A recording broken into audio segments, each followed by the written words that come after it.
You wait till that last game. All right. Welcome to week 10 of our League Pick'em series. Over halfway done with the season already. Seems like it just started yesterday. I'm your host, Chris, and join with me is my longtime friend, Jason. Always good to be here with you, Chrissy. We got a lot to get to, so I'm gonna skip the weird puns that I always make. Let's do it. All right. We went for the third time this season, equal in our contested picks. We both went 9 and 5 this season. Not too shabby. A lot of epic upsets this week. Yeah. And that'll bring me to a total of 85 and 55 for the season. And Jason maintains his nail biter one game lead with 81 and 54 on the season. Yeah, like a single beer at a bar. I'm just gonna nurse that one game lead all season long, man. You'll trip. You'll trip up. And um, then, yeah, lastly speaking, the Bengals, Cowboys, Chiefs, and Titans will be on by this next week. yeah. And since this is week 10 that's coming up, we had our trade deadline Yeah, as before well. you get into that, I was thinking if you have specific stuff you want to talk about, when we get to the team, why don't you talk about what you want to talk about instead of just Um, throwing it all out there willy nilly. okay, okay, we'll do that. All right, first up, we got our Week 9 recap. First up, Thursday night, we have the Dolphins continuing their tried and true ways, 0 touchdowns and turnovers from Tua. Explain where it all went down without just a bad call from the refs this game. All right, no, where it went down was absolutely a bad call from the refs. This is all over social media. All the haters on this are right because this is one of the worst calls you have ever seen in your life. Miami had actually outplayed the Ravens by far in the first half. They made a lot of mistakes, and the mistakes were their own doing. Um, yeah, I think there was a bad interception. HN fumbled the ball once. The defense got Baltimore to fourth down a couple times and then let them convert. So Miami was really outplaying them in the first half, but the Cardinalson was on a 40-yard throw on Baltimore's blown coverage. An easy pass to Jalen Waddle, which would have gone for 40, 45 yards. Might have even been a touchdown offhand there.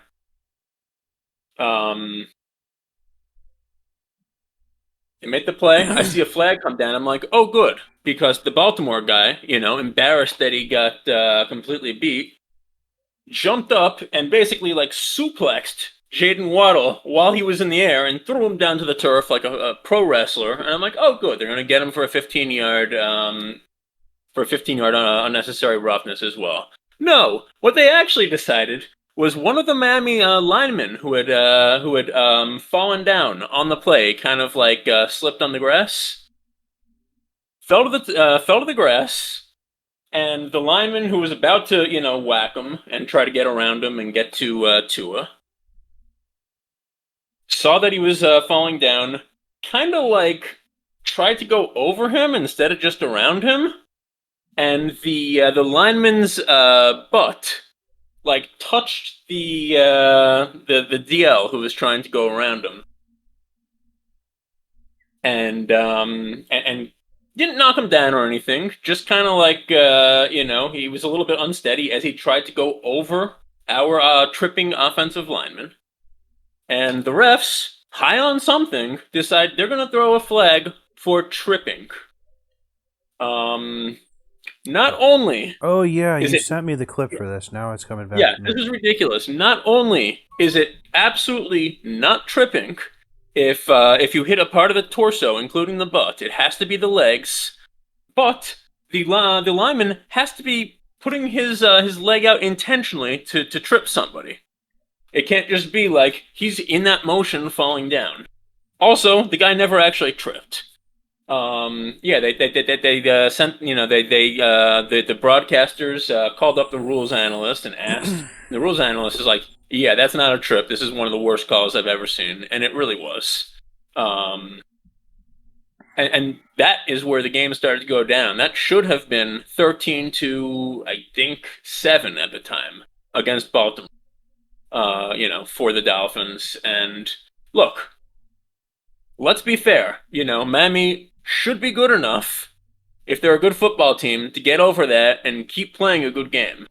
Mm. This is a team that has not played well this season, or really any season in the past, where they're down by two or more scores. They need more resilience. But Mm. um, but I think the real story here is the NFL needs to allow coaches to challenge penalties, and they need to allow New York to call down and say, "Hey refs, get some eyeballs because that wasn't a penalty. Pick up the flag and reverse that call because it's Ah, just so I've ridiculous." been saying for And like 15 years they need to be able to challenge penalties. yeah, and the fact that they didn't even have offsetting penalties because they didn't call the guy for trying to end Jaden Waddle's life is almost as ridiculous as well.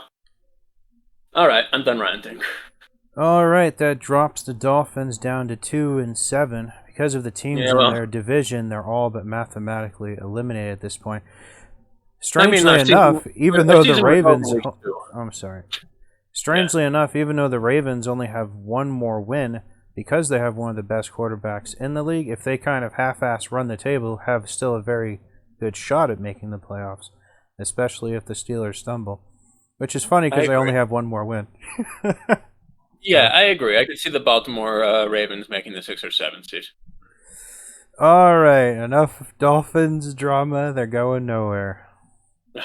Next up, we've got the epic shootout between the Bears and the Bengals, where Caleb just manages to edge out in the final seconds of this game, like 20 points in the last 2 minutes. You were right all along. The Bengals can't do Yeah. anything, but we knew that.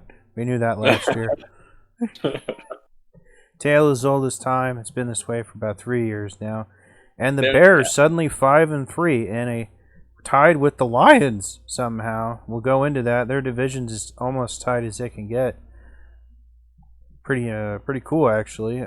Makes it insanely hard for any other team to get into the NFC this year with all of these. The Niners and Lions divisions have like so many winning teams that there's going to be at least probably two good teams that are going to get miss the playoffs. And it's going to suck, you know. Yeah, I mean, it depends, I mean, it might be a good team with a mediocre record, right? Like, if you go 9-8, are you really a good team? But yeah, I know what you mean. Now I think there's probably going to be a 10-win team that'll miss the playoffs in the NFC. I think it was the Seahawks last year, right? No, they made the playoffs, I think. Oh, did they? Okay. Um, anyway, yeah, this was, and I promise I will not rant about every game from last week, but this was another one I have to rant about. Mm. Um, I mean, Chicago, nice to see their offense be able to put up some production. Obviously, helped a lot by their defense, put them in very good field position a few times. But Cincinnati, the Bungles, man. I feel bad for Flacco. I feel bad for everybody on that offense. You could take Tom Brady, LaDainian Tomlinson, and I don't know, maybe the New England Patriots, whatever the best offensive line in history you can think of, and they would not be able to carry this Cincinnati defense. Every single time I watch these guys, especially in the fourth quarter, because they make games exciting and you get to see a lot of fourth quarter action. They don't fucking tackle. They don't tackle. They don't jump up. They don't deflect balls. There was a trick play sometime in the fourth quarter where where Caleb tossed the ball to was it a receiver or running back? I forget who.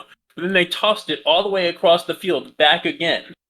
Um, and there were like two Cincinnati guys just in position to make a play on that ball as he was tossing it back, because it was a real long, slow toss. He went from one side of the field to the other, and they basically stood there, watched it go over their head, and then as soon as the guy caught it, started to try and chase him. They could have just jumped up and knocked it down. They could have tackled him as he caught it. Even if they thought that, okay, they were beat, just start running backwards as soon as it goes over your head. They just watched. It was ridiculous. And the final touchdown, Caleb to Loveland, with 20 seconds left, trying to get into field goal range. Um, Loveland was like just out of field goal range. It would have been really interesting if he caught the ball there and was tackled. But instead, one guy tries to tackle him. It just basically like touches him, like like an old like mother in a nursing home seeing her son visit. The second guy tries to tackle him, gets one arm on him, and just misses. And I think the third guy just missed entirely. I don't even think he touched his body. Three people could have tackled Loveland in the first like 5 yards after he caught it. They do not know how to tackle a football player. Um, what's amazing is their schemes actually seem like they're really good. Like they always have players there ready to make the tackle or ready to knock the ball down. They just don't do either one. Oh. Often you get the defensive coordinator fired when a defense is this bad. Here, I would say fire everybody but the defensive coordinator. Fire all the training staff. Fire all the position coaches. Fire most of the players. Keep the defensive coordinator. He's great. I've seen like a breakdown of some of Caleb's stats.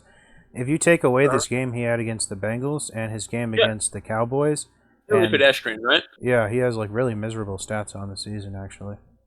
Yeah, I mean, I think the eye test is better than the stats, but yeah, he's nothing like spectacular. Um, he's a competent NFL level quarterback.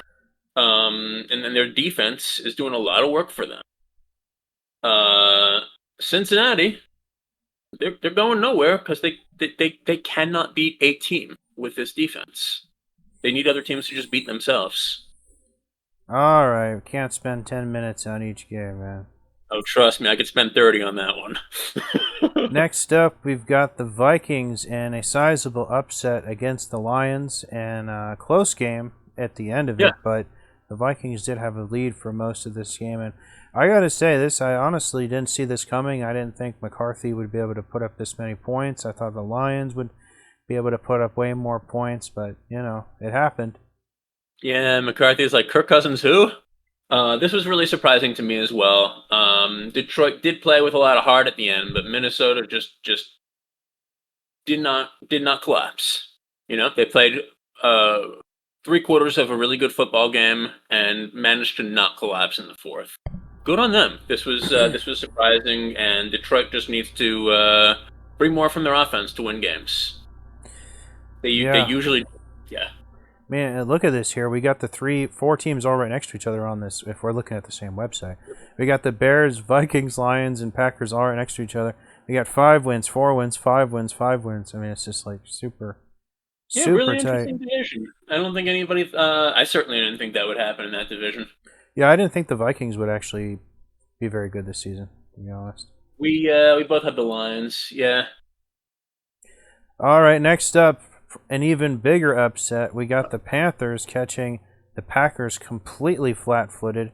Turns out yeah, that Panthers defense is surprisingly stout if they're not playing the Bills. yeah. They've had a couple really bad games, especially at the end of this beginning of this season. But in other games, they've played quite well. Carolina did a really good job, kind of just slowly moving the ball, running out clock. It wasn't like there were like 21 possessions on each side and they just couldn't do anything. And except for the end of the game, this could have been a lot less close. Green Bay did, I think I remember, tie the game right near the end, and then Carolina went down and kicked a field goal, if I remember correctly. So it was a really good final drive by Young and the team. But yeah, the Panthers, man, sneaky good.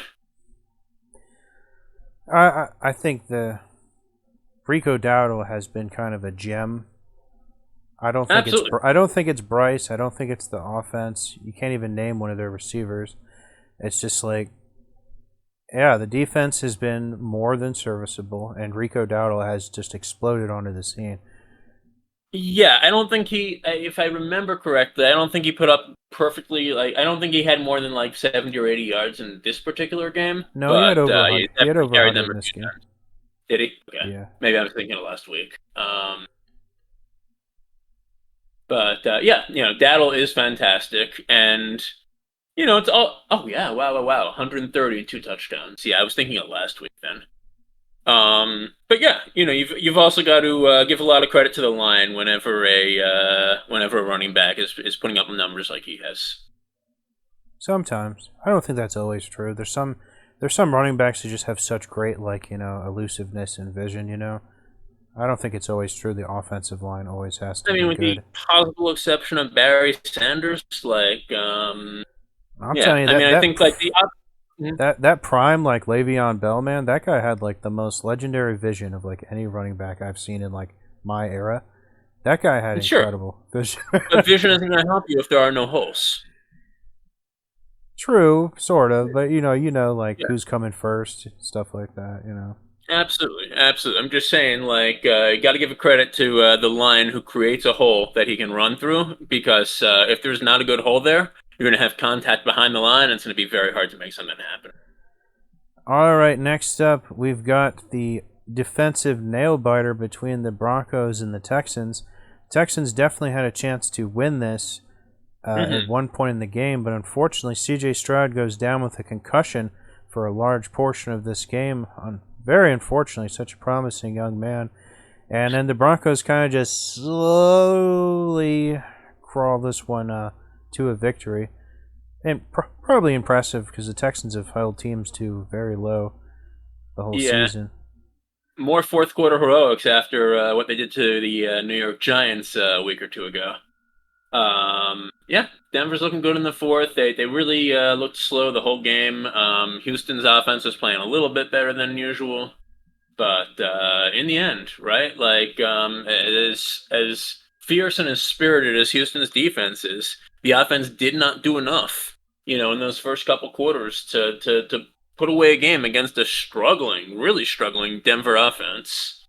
Um, by the way, Henry To'o got called a bunch during that game, for tackles and plays, and I think once or twice on a penalty. And I just wanted to say how much I love that name, To'o. Is he a Bronco? Huh? No, Houston. Okay, I hadn't heard of him before, but they have a pretty good pass rush. So, Yeah. Oh man, their whole defense is killer. all right, next up, we've got a super close game that stayed tied for like the entire like second half almost. I kept looking at my screen for like a lead change, and it was like 23-24 for like the entire second Hmm. half, and apparently that was enough though. The Patriots continue their 6-game winning streak, I think it is, against the Falcons, who come up short in this one, but the better team Yeah. probably won. Though I think the Falcons are probably better than their record would indicate. Yeah, I mean, you have two decent teams here. We both called the Patriots. I don't think either one of us was particularly surprised that they won. I would call them the better team as well. But yeah, I don't have a ton to say here. New England with consistency, right? You prove that the rebuild is not temporary. You prove that it's not a fluke. And damn, look a couple years forward. I think they might be ahead of the Bills in the division even. Obviously, they're ahead of the Bills right now by record, but I mean in terms of just like who do you think of as the premier team in the AFC East? I think a couple years from now it might be the Patriots. Maybe like 5 years. We'll see. All right, next up, we've got the 49ers still with Mac Jones in a much bigger demolition than this would indicate of the Giants. I actually expected the Giants to keep this like much closer, and I wouldn't have been surprised if they had actually won this game. I think they've Uh-huh. been playing so much better since they dumped Russell, unfortunately. They have like this surge of offensive spirit, and the defense has been better. Obviously, they were terrible in this game, I'm but not saying the you're wrong about I don't any of think that, I think but the Giants are the best of the garbage teams. okay. Well, when we do our reverse power rankings, we can discuss that. But I didn't have any faith in the Giants to put up a good fight against San Francisco, and they didn't. San Francisco just continually, it doesn't matter how many pieces you chop off from this team, they find a way to get it done, and that's really impressive. You have San Francisco. I know I've said this a couple times. San Francisco, Seattle, and LA in the NFC West could very well be three teams in the playoffs, and it's so hard to tell which of these teams is better than the others. I mean, I think I'd put San Francisco number three, but only because of all those injuries. That's what I'm saying. They're in the same conference as the Packers division, and four of those teams have winning records. So it's going to be just Yeah, super feisty to get that seventh wild card slot.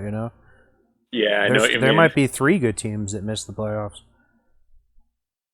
Mm, You, just because the other division has four teams with winning records doesn't mean there's four good teams there. Sorry. well, okay. Only there's three wild card spot, and you got two divisional winners, so at least two of them have to miss it. I'm Those just saying the teams that seven miss might teams. not be as good as you think they are. You're right. Still a lot of play to go, but they could easily Yeah, just take a couple games off each other and just win out for the most part. I think the yeah, the Bears are probably the worst of all seven of these teams. agreed. Anyway, Agreed. let's move on to what I would say is definitely the biggest upset of the week here. Just everyone and their grandmother probably expecting the Steelers to get absolutely annihilated in this game, but somehow the man, the myth, the legend, Mike Oh, Tomlin, please, this defense Rizdad. showed up. Six turnovers, guy. They ain't nothing to laugh at. Ain't nothing to joke about. Six turnovers, and five of them from Daniel Jones. Man, Aaron was good enough. He didn't light it up, of course, but he was plenty efficient, just as he's been the entire year. Good enough. Yeah, And I don't yeah, have any. this Colts just couldn't move the ball somehow. Yeah, I mean, I don't have anything to say about the Steelers' offense in this one. Steelers' defense was very good. Good. Normally, when it This is mythical. Good. Mythical. Good. And for how bad the Steelers defense has been playing, to turn around against the Colts, who are like, this is the best offense since the greatest show on turf or whatever. And like, this is mythical, just short of biblical. Mythical defense. Speaking of the greatest show on turf, the last quarterback I remember who committed five turnovers was Kurt Warner, back when his thumb was badly hurt. Um, No, actually, I yeah, think and there was a normally, game where Peyton Manning turned it over 7 times and was benched. holy shit! Uh, wow, that must have just been a bad dream or something. Um, yeah, normally I would not be that concerned about a team having a bad loss after the consistent show of offense they've put up for this entire season. But Daniel Jones, five turnovers. That's three interceptions and two fumbles lost. Jonathan Taylor, 14 attempts for 45 yards. It was just a bad effort across the entire offense. They could have easily won this game if they didn't make so many mistakes. You know, their offense was arguably better on a moment-to-moment basis than the Steelers' offense was. But all those mistakes, you're just not going to win the game. Yeah, Taylor, 3 yards per attempt. You're not going to be putting any team on your back by doing that. Good job to the Steelers. This is a little bit of concern for the Colts, who I was, hyping up as possibly the best team in the league last week. I think after this week, I don't know. A complete return to pumpkin mode, as Chris Rams, has been Chiefs. calling it all year. Yeah, I don't think they're pumpkins. I just, I think there was a little bit of concern there. Alright, that's going to have to be part one, as I have to take a 30-second break here. All right. Chrissy is calling a 30-second timeout. Alright, we are back for part two, wrapping up the Colts and Steelers game. Mythical. Yeah. Well, you took that timeout to ice me, so it worked. I've got nothing else to say. Alright, good. Then we can move on. Next up, we've got the Chargers playing the Titans. Shocking, the Titans kept this within one possession, probably for the first time this season, I imagine. Obviously, I didn't get to watch this game. I was at my dad's watching in the morning the Colts and Steelers, thank God, and then the Bills. So I'm sure you guys love that one. we Yeah, were gushing over both games. I didn't see this game either, but Tennessee had a pick six and a punt return touchdown in the first quarter. So for the Chargers to come back from that, I think that speaks a lot to them. Well, that Also speaks explains. a lot to how Tennessee blew it. What? Yeah, that explains how it was a one possession game because their offense is Exactly. like a joke. Yeah, exactly. And poor Tyler Lockett, I think, got traded from Tennessee to Las Vegas. I think it was. Was it Las Vegas or New Orleans? I hadn't heard that he got traded. Yeah, just poor guy can't catch a break in the tail end of his career. But anyway, yeah.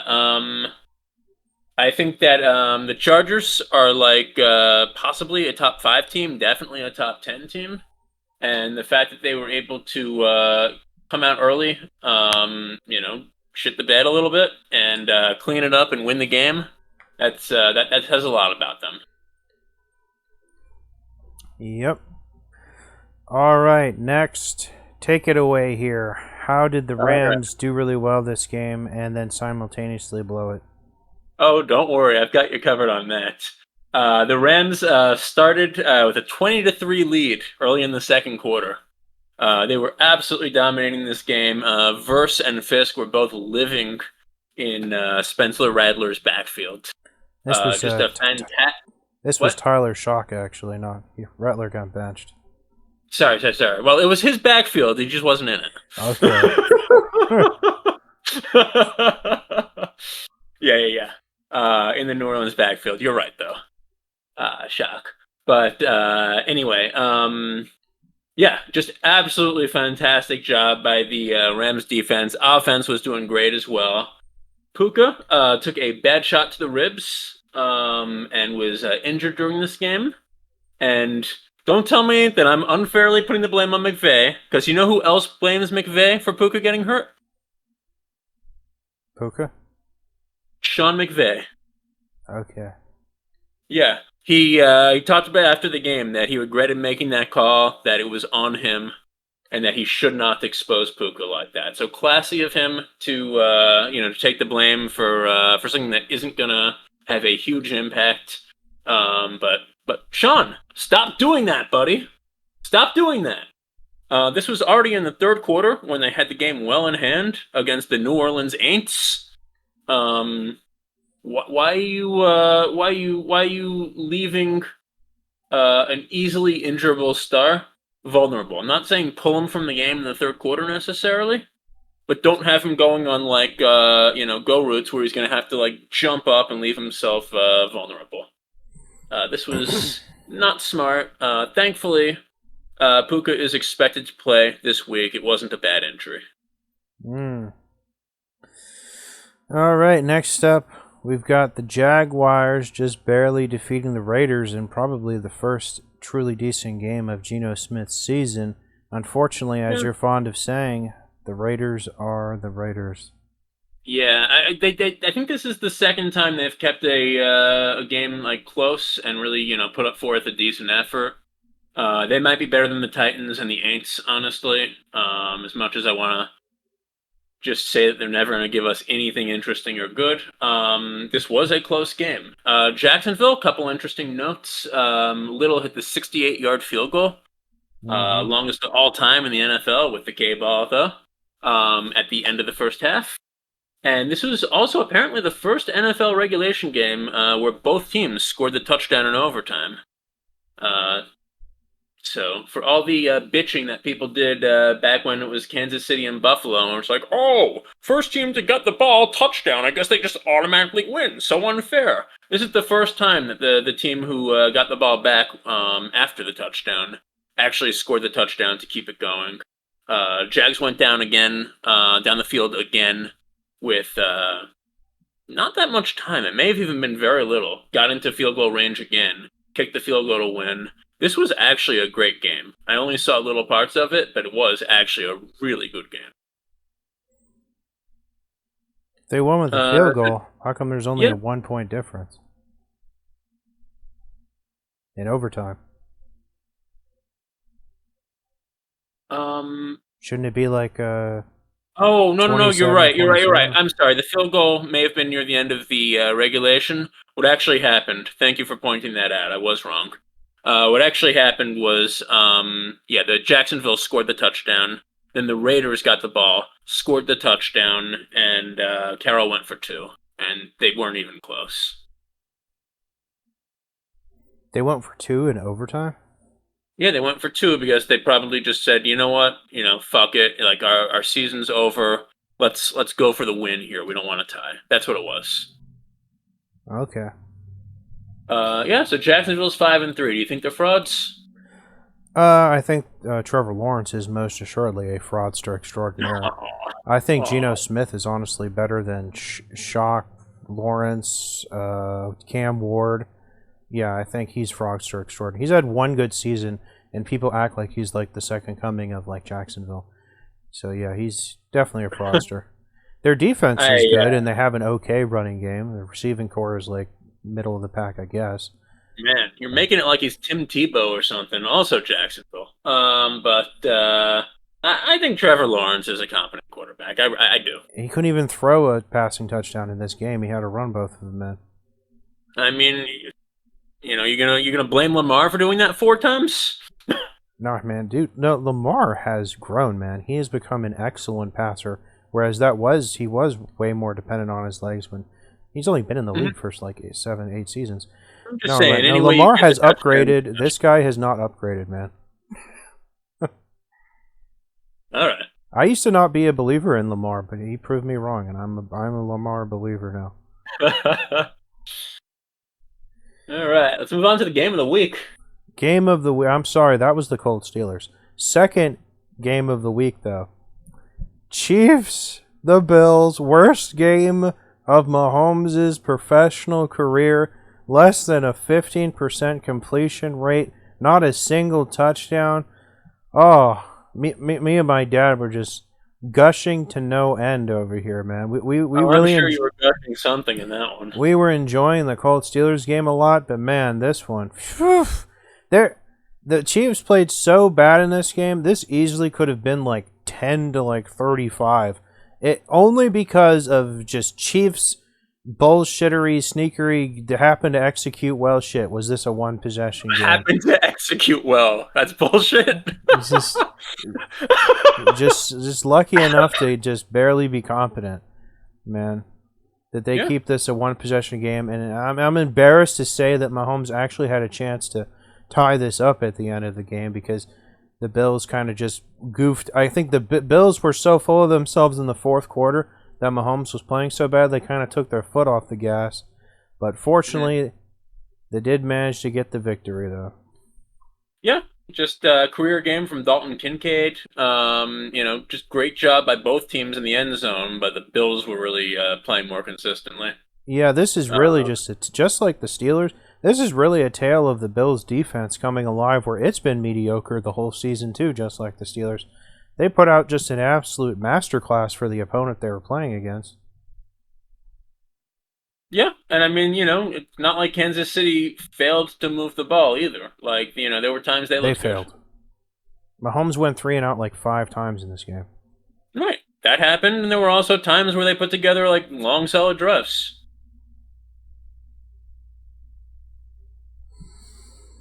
Yeah, I don't have too much else to say. Like, I still think the Chiefs are one of the best teams in the NFL. The Bills, who are looking a little bit shaky for a lot of this season, I think proving that they are still one of the best teams in the NFL. Yeah, not much else to say. El Yep. Clasico. I always love watching these two teams play. Chiefs are now 2 games down and 1 game down from Broncos and the Chargers, They'll and be fine. they better keep their shit together because the Bills or the Patriots are going to get one of those wild card slots probably, and yeah, then the Ravens or the Steelers might get the other one. So the Chiefs' margin for error is starting to get a little sweaty. I think they'll make the playoffs too, but obviously I'm crossing my fingers that they fall on their face. That would be wild if they missed the playoffs after the dynasty they've been on. Yeah. It's an off year. I mean, there was a season where the Patriots missed the playoffs. There was a season where Tom Yeah, Brady Tom Brady played one game that year. was hurt the whole year. Yeah. Yeah, he got injured in game one, first quarter. I think there was another season where they did not make the playoffs that he played the whole year. but it's That, by the definitely way, was rare. the only time this century that the Dolphins won the division.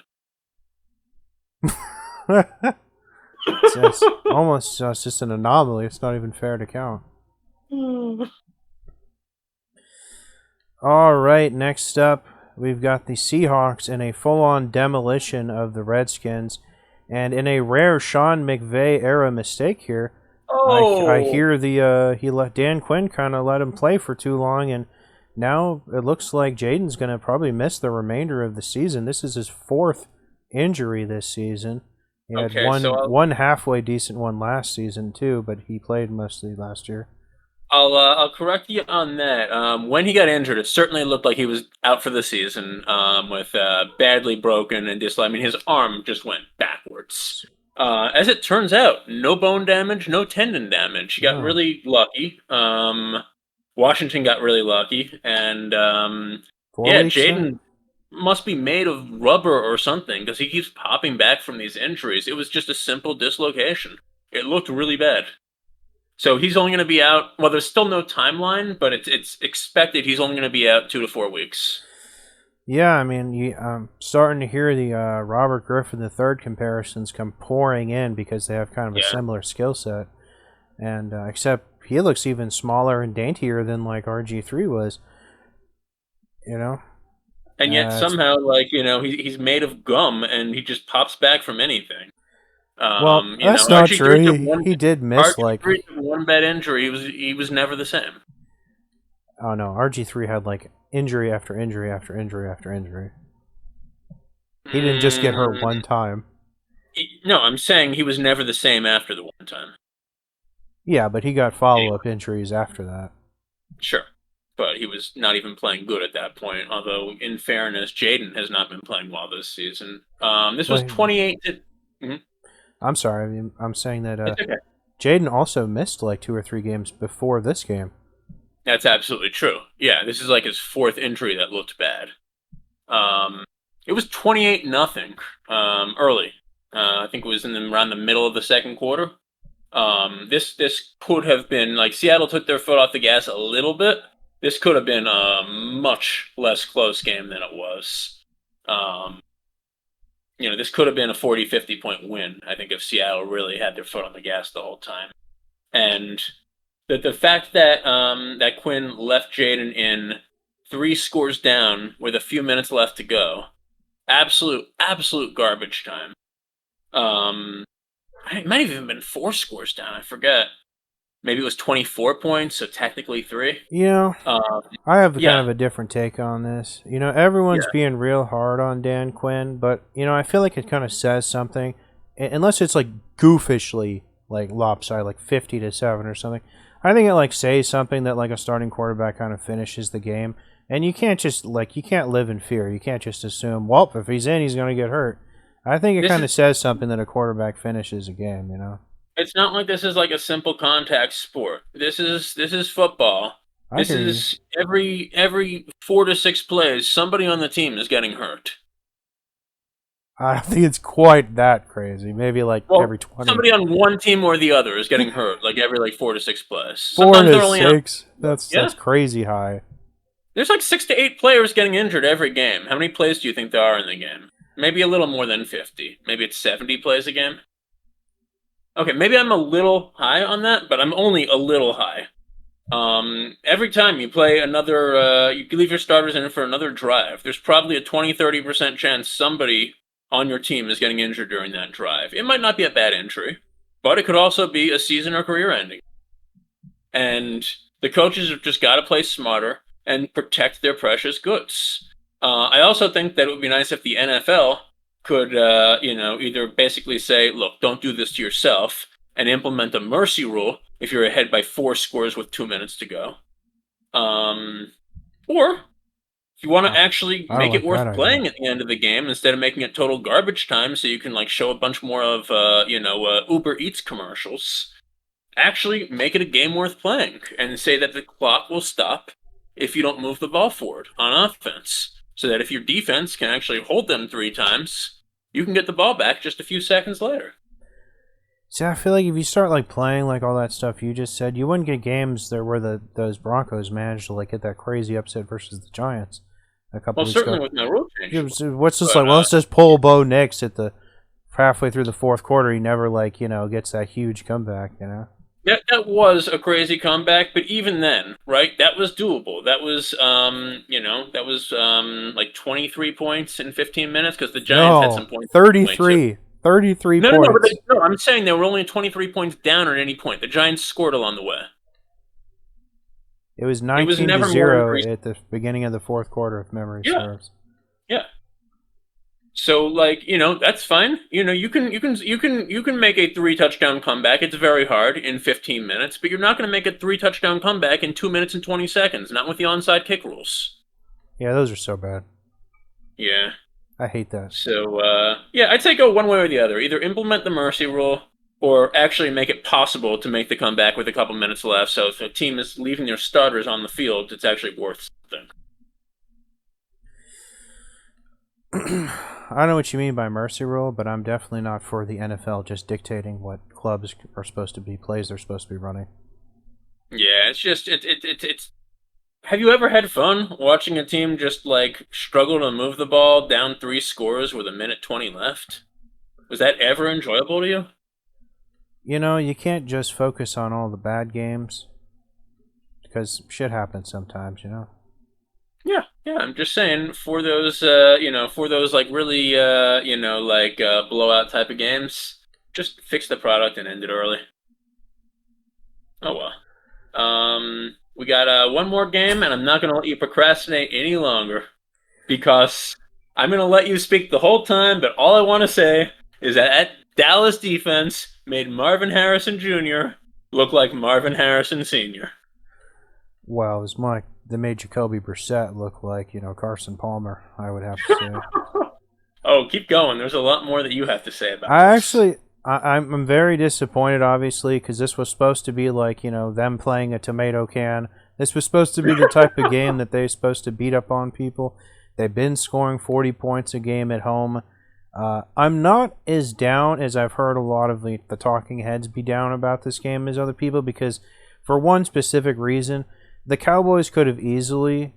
I know their offense only put up 10 points, but they actually played like. They took a lot of chances this game, and they just left a lot of points on the board. And Mhm. it's not Dak's fault that Javonte Williams turned the ball over. It's not Dak's fault that Ferguson fumbled the ball. It's not Dak's fault that George Pickens killed a drive with like a crazy taunting penalty. They left a shitload of points on the board. They easily probably could have 3 more touchdowns. 2 of those were on like almost the goal line, and another one of them was at like the red zone. I'm not as down. I think the offense is still well and alive and stuff. And yeah, the Cardinals were on a 5-game losing streak, and that stings. But this is a far cry from when they lost against the Bears, which I honestly think is one of the worst losses in Dallas Cowboys history earlier this season. The defense was not bad, actually, in the second half. They actually did really well in the second half. I think the Cardinals only scored once the whole second half or something like that. Maybe 10 points or something. They were actually all right. They left points on the table. You sound like me talking about the Miami Dolphins. No, I would. The Cowboys have way better things to look forward to than the Dolphins. The Dolphins need a full rebuild, dog. Cowboys got pieces. The Cowboys only need half a rebuild. I'd say more like a third. The Cowboys have a lot of pieces. Wow. The Dolphins have Achan. That's like it, man. Who else Yeah. is consistent? They have Achan. you know, Waddle. Waddle's okay. I don't. Mm-hmm. He's no Hill. Well, Peak Hill, that's for sure. Yeah. I mean, look, Tyreek Hill is no peak Hill. That's true too. Now, I guess. Yeah, maybe Washington, but yeah, not looking great for either one of our teams. Quite honestly, if you still think that the Cowboys are making the playoffs, I have a pizza that tells you you're a Delulu. Well, here's a lot of people have written them off, and I've always been a realist with the Cowboys. I'll glaze the hell out of them, sure, but I'm also fair. They're only 2.5 games or 2 games down on the division. The Eagles have slipped up a bit, and they play the Eagles again this season. That would only if they do well. Now they are entering the gauntlet of their schedule, so I'm completely going to write off the Cowboys, just like we write off the Dolphins. If they Well, I only had the Commanders to win this division, so what the hell do I know? exactly, yeah. If they go 1-2, if they go 1-3 in this next 3 game stretch, they're done. They play the Raiders, and then they have to play the Colts, the Chiefs, and another really good team. If they split that, they're done. They have to be dominant in the next 4 games. They have to. If they lose to the Raiders, I'm calling it. I said last week if they lost to the Cardinals, I was calling it. I think that was premature. If they lose to the Raiders, though, I'm absolutely, no question, I'm not going to backtrack. It's over. The season's cooked. And we were talking about those trade deadline things. You didn't bring up anything. I guess you forgot. I don't know if No, there's I'm going to something bring you them up. want. You said talk about it as we bring up the teams. So I'm Oh, going to do okay. that for week 10. Yeah. Okay. We'll wait till week 10. But yeah, I'm disappointed. Another thing, this is actually the funnier thing. I didn't actually get to fucking watch most of the first half of this game because at the last second I realized that they pulled ESPN from YouTube TV. Uh-huh. So probably caught half of America flat-footed with that one, I imagine. And I ended up having to scramble around, and I already have Hulu, so I subscribed to like sports, CBS, whatever on Hulu, so I could watch the second half. It was already like 10-3 at that point. Yeah, the amount of greed among these telecom companies is stratospheric. I gotta be honest, a little part of it kind of made my heart skip a beat because I'm like, I have lived long enough to not be able to see a local game without having to subscribe to something. You know, Mm-hmm. I can't Mm-hmm. watch. I can't watch the Cowboys now. Crazy. Yeah. Anyway, that Yeah, does it. until we basically stop watching the NFL, they're just gonna get greedier and greedier. And I'm not gonna tell anybody to stop watching the NFL. It's a good product. All right, that does it for our absurdly long Week 9 recap. Probably the Oh longest no, of it the doesn't. We season. have the prop bets. Oh, that's right. Well, suffice to say, Yeah. I did the math. Jackson Smith Njigba did not fucking get any of the stuff he said, even though he had a decent game. Yeah, he had a very good game. It was more efficient. I thought he was going to have like 20 targets. He only had 9, and that's probably where my bet fell apart because everything else he missed by a little bit. Ended up Yeah. 8 for 9, 129 yards, no touchdowns, and you predicted three Yeah. players on the House of Cards would have 100 receiving yards and a loss, Yeah, and needless to say, I think only Marvin Harrison got 100. And, no one got 100. He okay, was at no one? 97, I think. Three players had Okay. 55 plus, though. Yeah, It wasn't a, you weren't terribly far off. Yeah. yeah, it wasn't, I was perfecting Armageddon, and he merely rained down Apocalypse on us, Jacoby Brissett. So, I think the part that you were farthest off on was you thought Dallas was going to win that game. I'm telling, they left so many points on the board. It was really Okay. it was really a fluke of an offensive underperformance. The defense we knew was going to be poop, but it was a fluke of an offensive underperformance. Okay. Let's get to week 10, buddy. All right. First up, Thursday Night Football in T-minus 45 minutes, basically. We got the Raiders at Denver. I got my homies in this game. I got to glue to this. This one I need Amazon Prime to watch. So,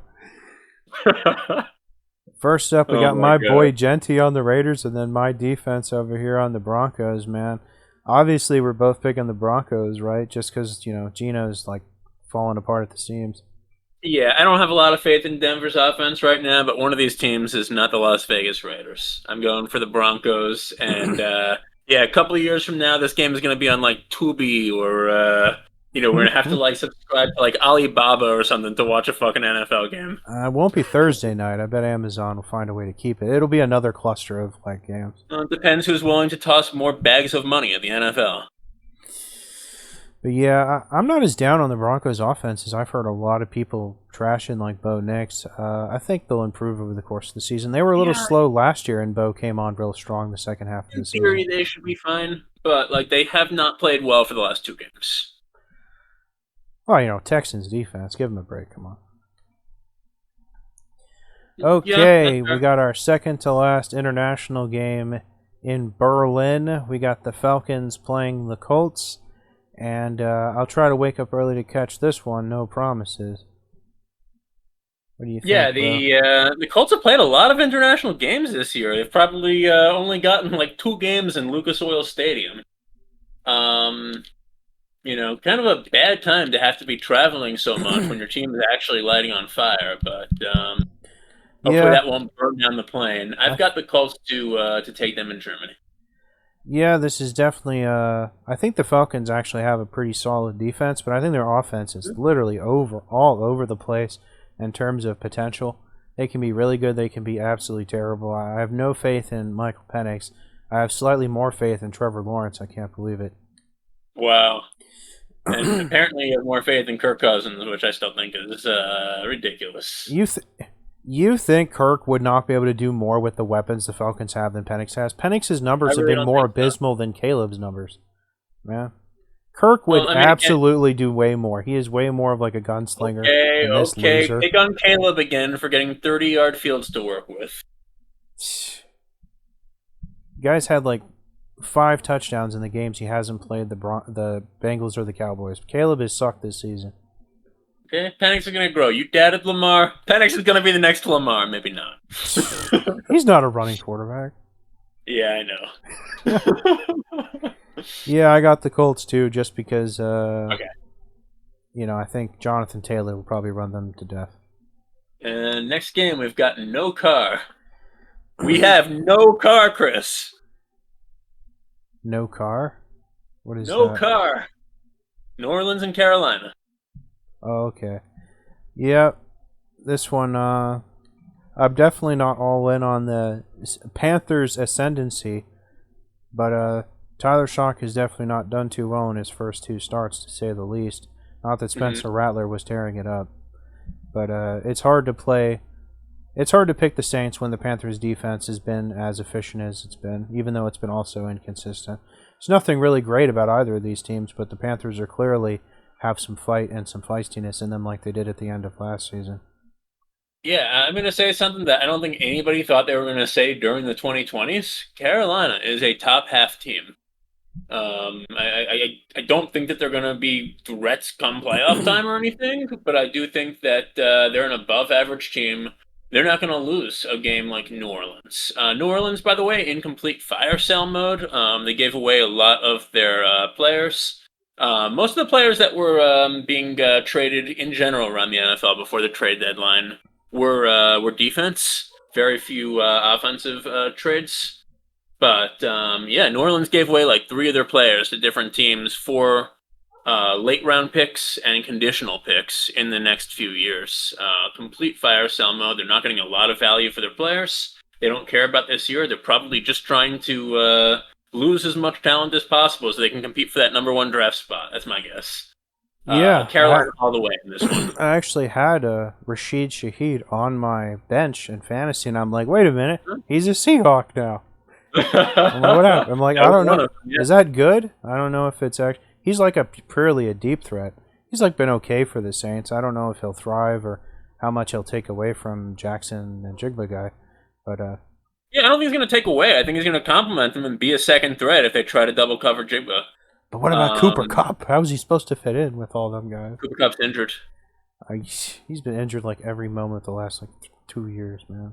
Sadly, yeah. All right.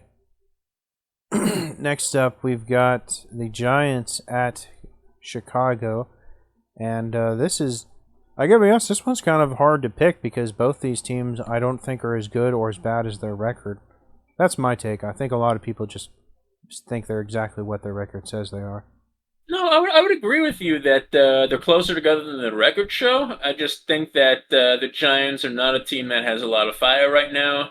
And I think the Bears' defense is good enough that I don't think Dart is going to be able to do a lot there. I just don't. I think he can do a lot against a bad defense, certainly.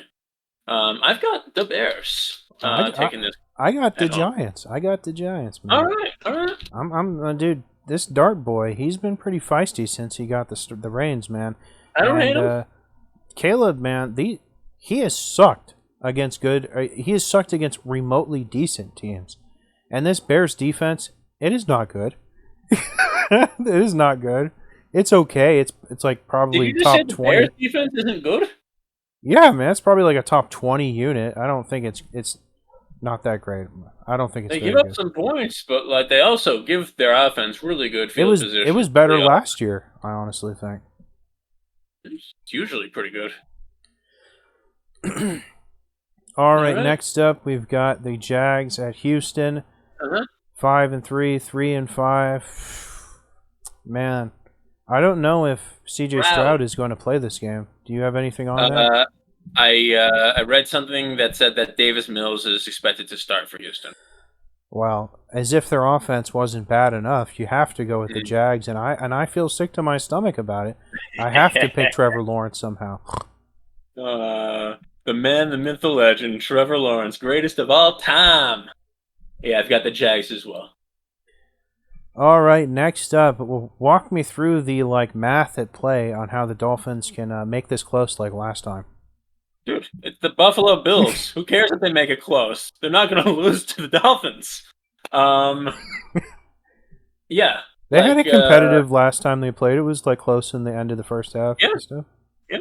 It often is close, but the Dolphins never win this. I mean, you know, they say in the stock market, past performance is no indicator of future results. I don't think that's true in the NFL. Past performance is an indicator of future results. I'm taking the Bills all day, sadly. Yeah, I'm just trolling you mostly. I know. Bills. Bills all the way, of course. Maybe Achan can get 100 yards and make it close. If not, 3 turnovers. Why are we wasting 30 seconds talking about that game? Damn, that's harsh, man. All right, Yeah. next up, a much closer game. We got the Ravens, who are doing die mode against the Vikings, who JJ McCarthy might actually play a second consecutive game here. We'll see. He's gone down in his second game twice now. And yeah, what do you think about Yeah. this one? I think this one could actually be really close. When Lamar is in, this Ravens offense is absolutely amazing. So even as Yeah. good as the Vikings defense is, it's hard to imagine that they can keep up. The Vikings impressed me last week. I don't think the Baltimore Ravens offense is any better than the Detroit Lions offense is. But I do think that the Lions offense probably had a little bit of an off day. Um, yeah, Baltimore in desperation mode. I don't think that's a team that's going to collapse. They probably want it more. Even though they're away, I have them as the slight favorites in this, and I'm going to take Baltimore.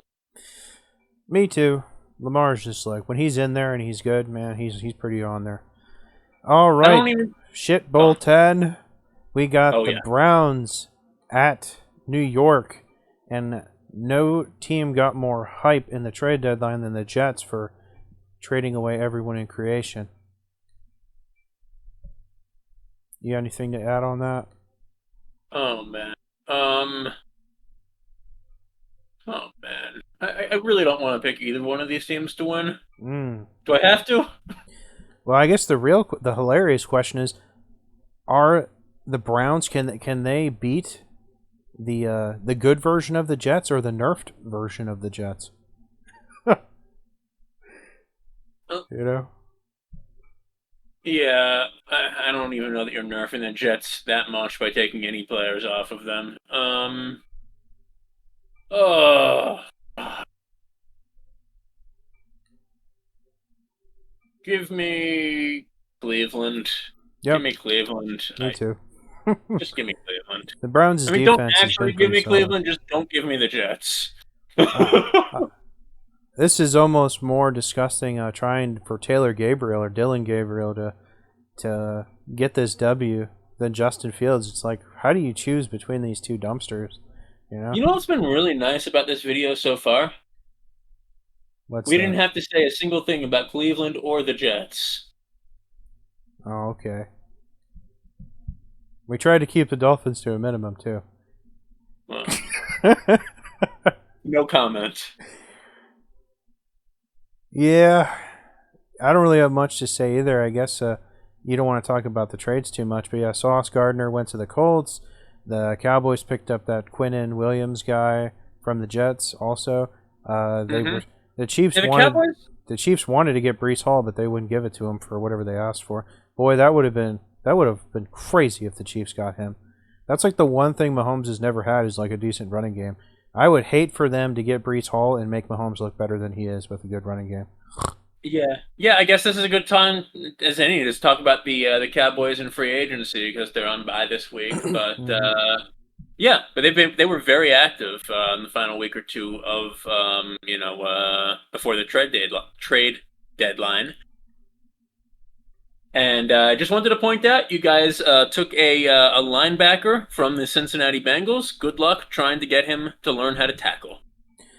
You know, I tried to keep an open mind. I've actually done a deep dive on the two big names they scooped up, and these Mm, guys actually have they're not old. They still got plenty of years left, and these guys have some good stats, man, in their career. Like the Logan Wilson guy we got from the Bengals. Obviously, uh-huh. they're the worst defense, basically.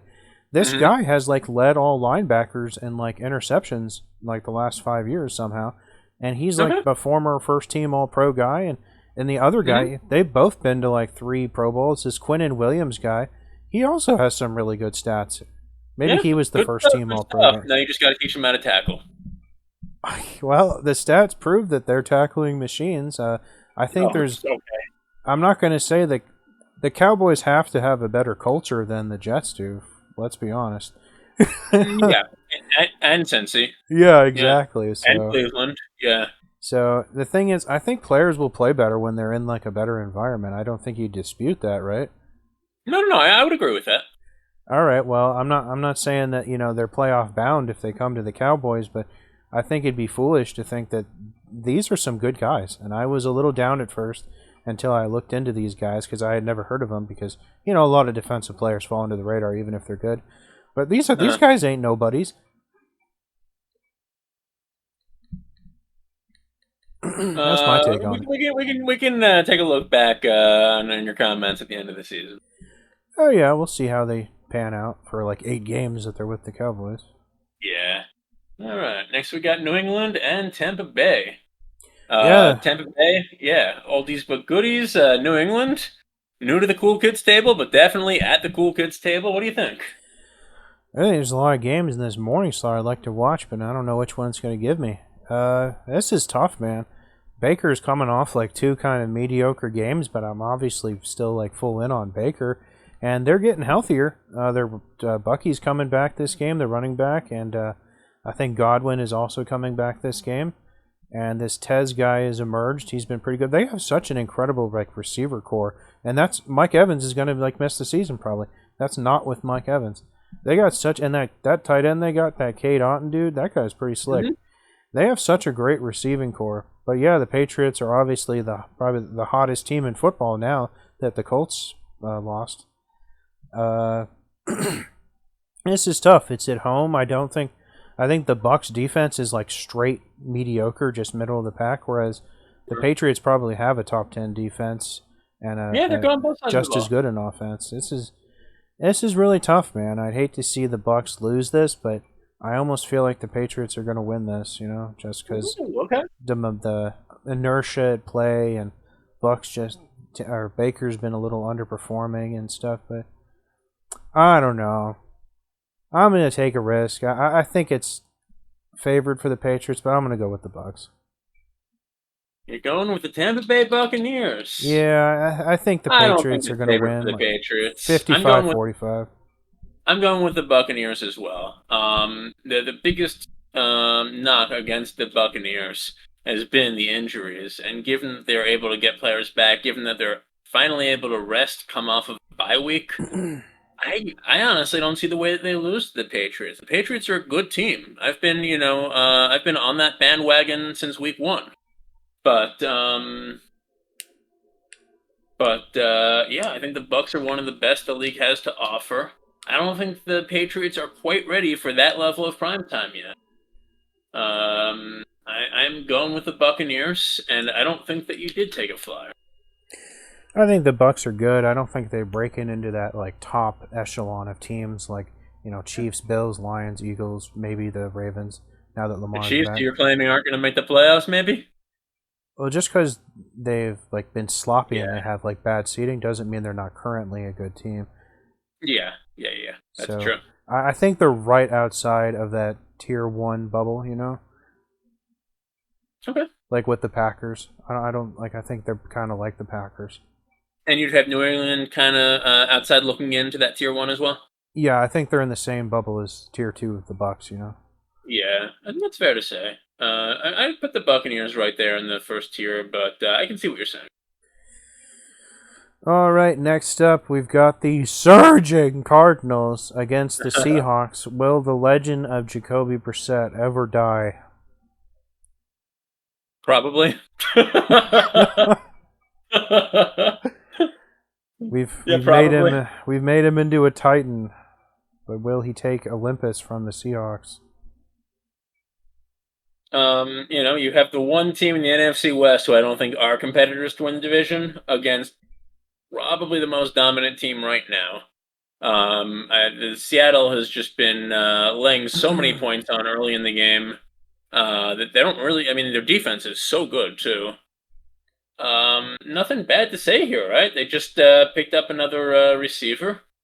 Um, yeah, I've got Seattle all the way in this one. Arizona isn't a bad team, but I don't think that they can hang with the Hawks. I'm very disappointed. All of the bad quarterbacks I've had to pick. Like, what have I? I've had to choose Dylan Gabriel, some other Trevor Lawrence, and now I've Sam Darnold. I mean, it's Sam Darnold, the man, the myth, the legend. very disappointed. I've been around a long time, and I remember like Jacoby Brissett poking his head up now and again. He's always been a great backup, and Hmm. I think he's going to put some points on in this game. But yeah, I think the Seahawks are the only team that have a top 5 offense and defense simultaneously. That's an interesting point. Yeah, I think you might be right about that. I think you Yeah, might it be would right be about just that. insanity to choose the Cardinals, unfortunately. But I expect the Cardinals to put up some points. They've Yeah, been very close in these losses. They could easily. I know this sounds like heresy, but I've looked at their shit. They could actually be 8-0 with very little like wiggle room, and that sounds ridiculous. But the that's how close. Cardinals or the That's how Seahawks? the Seahawks or the Cardinals. Oh, The the Cardinals. Cardinal. I, My I God. I know that sounds insane, but I've looked at their Yeah. games, man. They are just they have put up good points every game. They've had insanely close games. They're probably better than their record indicates. And Choke at the last. now that I'm finally done bashing on Kyler Murray, I can actually say Uh, good things about the Cardinals. You know. Losing the close games is why we call them the House of Cards. And they came out Uh, and said that even if Kyler Murray is good to go, they're going to stick with Brissett now. That's interesting. Okay. One last thing I wanted to I missed when we were talking about Baltimore, Minnesota. This is the last thing on trades, but the Ravens did pick up two or three guys on defense to fill in some of their ailing cornerbacks and I think they're linebackers as well. They're really kind of trying to shore up that defense, and I think that the fact that they're giving away future draft picks to do this means that they really believe that they can make the comeback run, make the playoffs, and maybe even make a good run in the playoffs once they get there. Mm.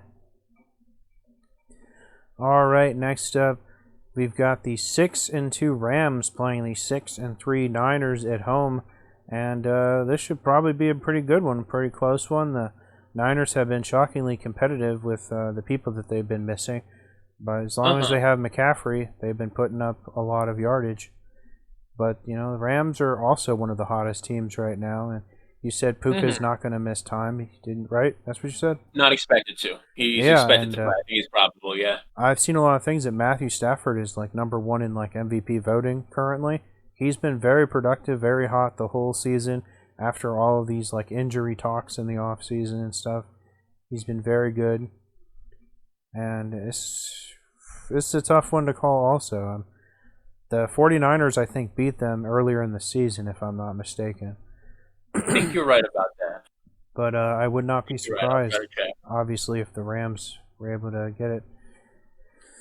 This is tough, man. Yeah. I'm not really sure who to root for this one. They feel kind of like similar teams almost, you know?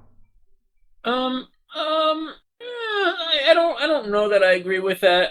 Particularly as a Rams fan. I think they do some things very special, and the 49ers do different things that are special. But yeah, I mean, San Francisco has been very admirable. Even without Purdy, they've been just fine.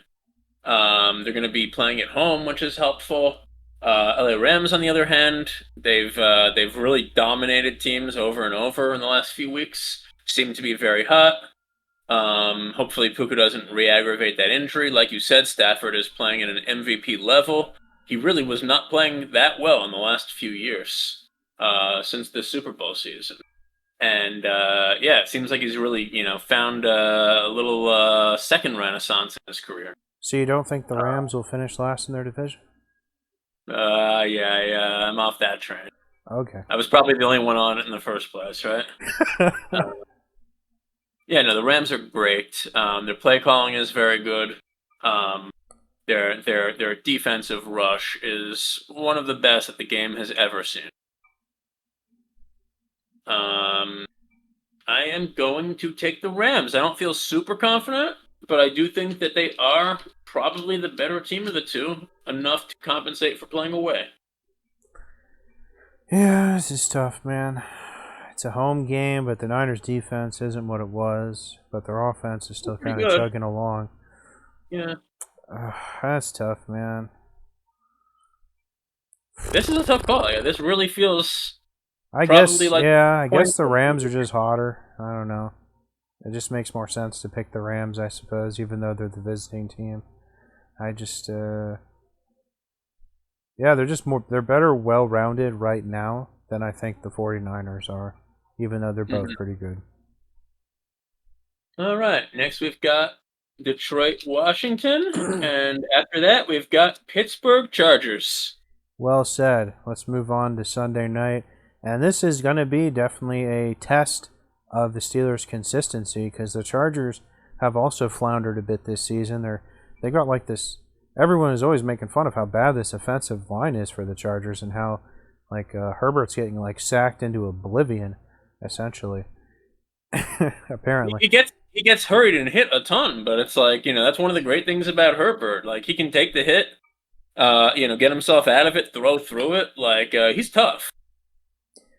Yeah, I think he's definitely going to go on to win some more games this season, obviously, but there's no doubt that they have definitely missed more than a step compared to how they started the season, even though they still have a pretty good record.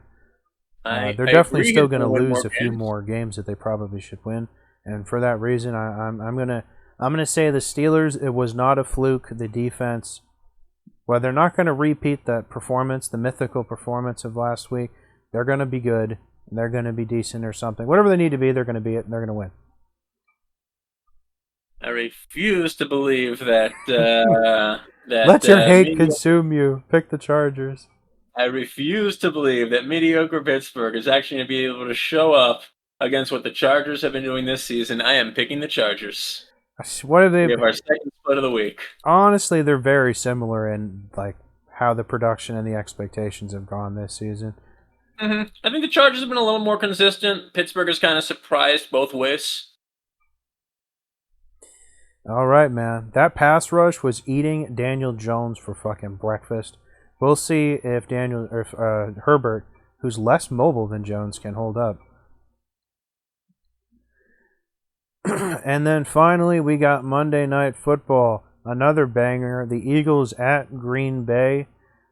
This is definitely a big moment for probably both teams, I imagine.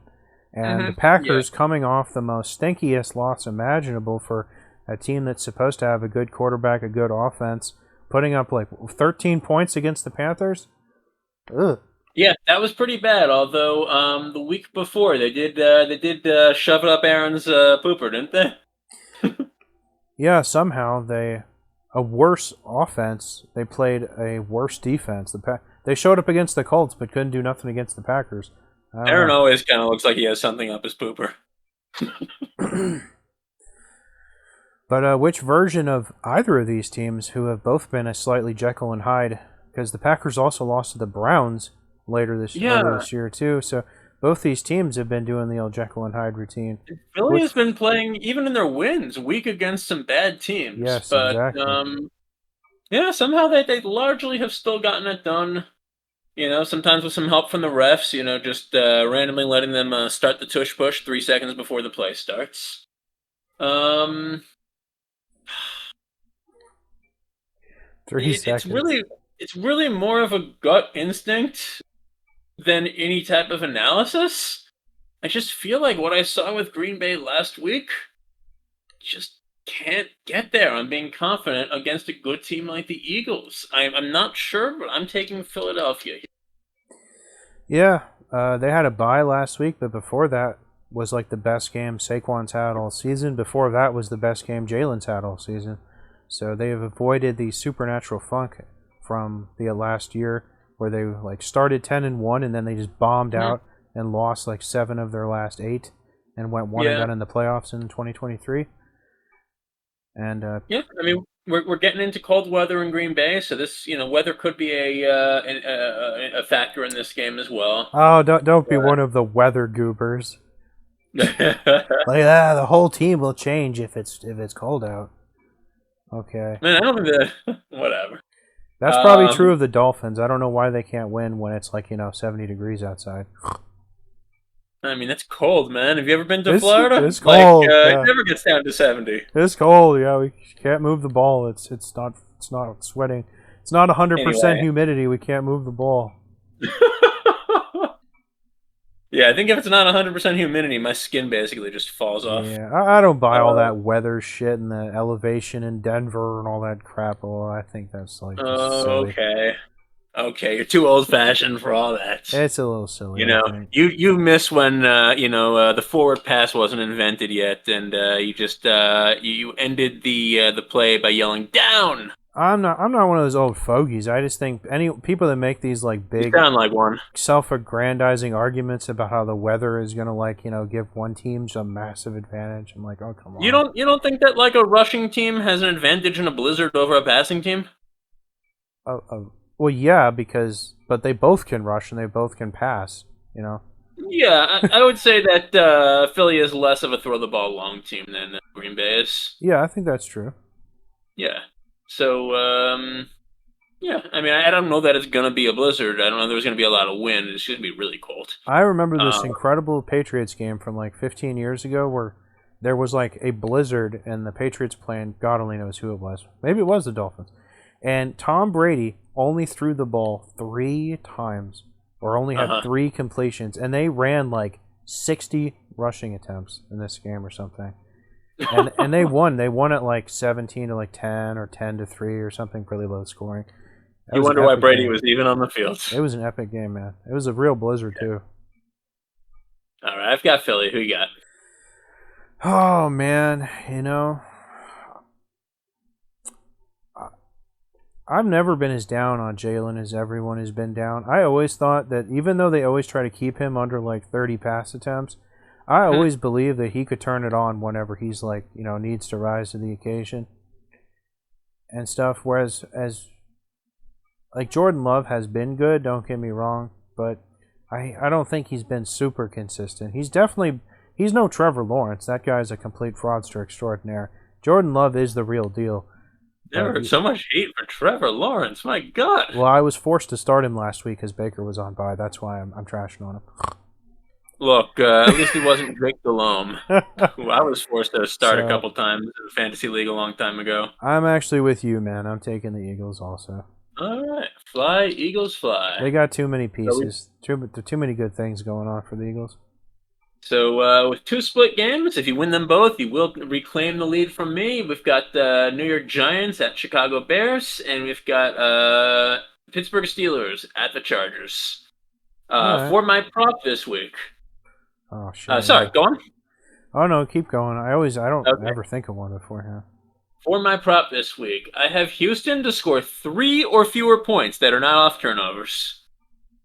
Damn, I don't know if that's fair, man. It's a really low number. Yeah, but come on, man. They could barely get that when Stroud was in. Come All right, on. you tell me what yours is, and if there's an imbalance, I'll go with no points that are not off turnovers. Shit. I'm gonna say that the Dolphins aren't going to be as bad as you think, and I think the Bills will only win by 3. It happens all the time against the Dolphins. That's not a prop bet. Well, you were saying they're gonna annihilate the Dolphins, man. Yeah, well, I'm making the bold call. You don't get to make the wuss call and call that a prop. I wasn't finished yet. Try again. Okay. It wasn't just win by 3. They're going to be down. They're going to be down by at least 2 possessions in the second half, and they're gonna catch up to make it within 3. I think 2 plus scores, and you don't even say that they're gonna win. I don't think they're gonna win. All right, I'm definitely not changing my prop bet then, because yours is way more likely. Okay, 3 possessions, and it's still going to be within 3. 3 plus scores in the second half. I mean, lose by less than 3. That is downright mythical with like how many fucking turnovers Tua has been throwing. Come on.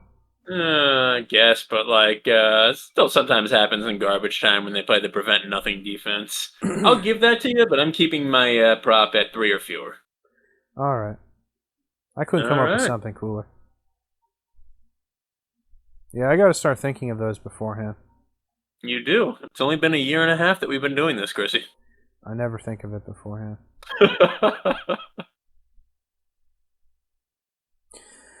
All right. This video like 29 times. Yeah, somehow these videos just keep getting longer every week. The last one was like an hour and like 10 minutes. This one's an hour and 20 minutes.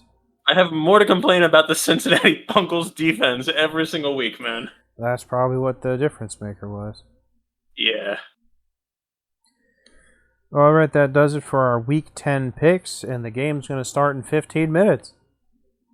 Won't even have this uploaded fast enough. Thursday night games, and we'll see you soon.